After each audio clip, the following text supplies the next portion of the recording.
is the union between a man and a woman. I believe that marriage is not just a bond, but a sacred bond between a man and a woman. But somehow they convince people that, no, Donald Trump's the bad guy. Meanwhile, he's hosting gay marriages in Mar-a-Lago. And as he should, we're all for people loving whoever they want to love. What we're not here for is adults campaigning in the streets to young children to have surgeries that will affect them for the rest of their lives. They don't know who they are, what they want to be, or what they want to turn into. People should really understand the difference between those two ways of thinking. You have to be 18 to vote, 18 to smoke, but you can mutilate your body at 10 years old.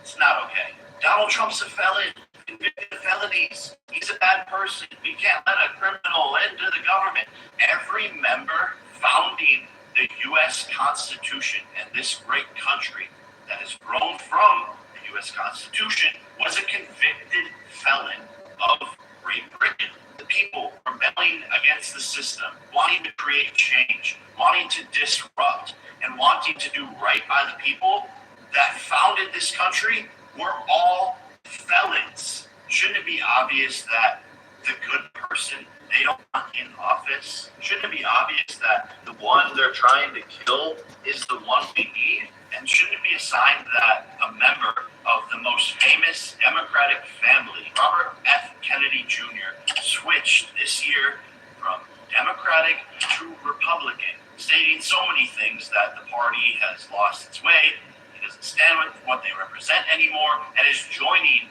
Donald Trump in his cabinet to make America healthy again, which I think as a young person is one of the biggest problems in America. The unhealthy food, the vaccines that were forced upon us. This is a major problem that is killing so many people. Obesity, you look at other countries, they're not fat like Americans, and I believe RFK will actually make a difference in this. But on the Democratic side, there's no mission forward on this side. And one of RFK's biggest points is he believes that the left is a threat to democracy, to free speech, all of these things. And that's the very thing that the left campaigns to be holding tried and true.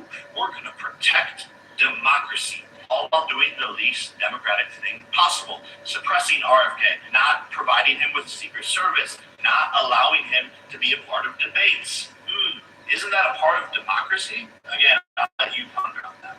And me personally, I don't really like politicians. It's, oh, look at me, I'm nice, I'm this, I'm perfect, this is what I'm gonna do. I like the fact that Donald Trump is a businessman who has billions of dollars and won't be influenced by some deal or some treaty that's gonna make himself personally rich, which we all know the dirty game of politics. And the following statement is just my opinion and not necessarily hard facts, and it's alleged. But isn't it crazy that apparently Nancy Pelosi goes into office and then comes out $200-300 million richer from knowing what stocks to invest into because of the deals that she is making? No, we want a rich, wealthy president who won't be influenced by money and make the proper decisions for the country. Shouldn't this be obvious? Which leads me to the madness of this current presidential administration who is funding multiple wars, different sides of each war, funneling billions and billions and billions of dollars into Ukraine, where 1 million Russians and Ukrainians have died, 20 times worse than the Vietnam War. Kamala Harris and Joe Biden are funding that, funding Iran to give money to Hamas to fight Israel, then funding Israel to fight back against the Hamas, funding both sides of a war of terror where innocent people are dying, and then hurricanes hit the United States. Thousands and thousands and thousands of Americans who don't have supplies, who don't have basic needs met because, well, Kamala and Joe spent all of our money funding these wars overseas. But when the Americans, nervous, scared, to make this... Oh, shit. They cut it nervous, off. scared. I wonder if it's on his channel. I want to watch the whole fucking video. Jake.